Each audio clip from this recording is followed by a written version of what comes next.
First time akong nakapag-loan nitong March lang ng 5,000 for 3 months.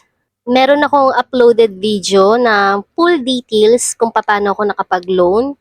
Na-disburse ko kaagad sa aking e-wallet at na-receive ko siya ng full amount. Every 15 ang aking due date at ang first payment ko kasabay nung iba ko pang transaction ay nung April 2. So, nag-advance payment ako kahit na 15 pa yung aking due date. Nagbayad ako gamit ang e-wallet at wala naman siyang additional processing fee or service charge. Ang second payment ko na mag-due May 15 ay binayaran ko ng April 14. Nag-advance payment ulit ako bago ang due date. No processing fee.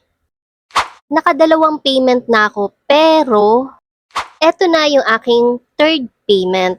Babayaran ko na kasabay nung isa ko pang na cash loan. Titingnan natin kung mare-replenish kaagad sa aking credit limit kapag na-fully paid ko na ang aking naunang cash loan. Nakapag-loan ulit ako ng 2,000 kaya naging dalawa na yung aking upcoming payment. 7,000 use at 3,000 available balance. Ayan, pang third payment ko na dito sa aking first loan na mag-due ng June 15.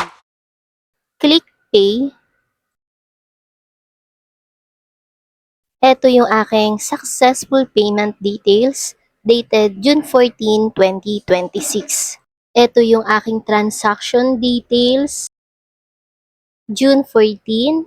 At syempre balik tayo sa Bilis app para malaman natin kung na-replenish na ba sa aking credit limit itong full payment ko.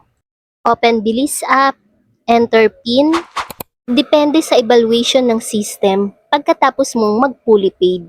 Doon mo malalaman kung magkano ang available credit na pwede mong i-reloan. Para mapataas ang iyong credit limit, kailangan mong regular na gamitin ang app para sa mga transaksyon at panatilihing maganda ang iyong record sa pagbabayad.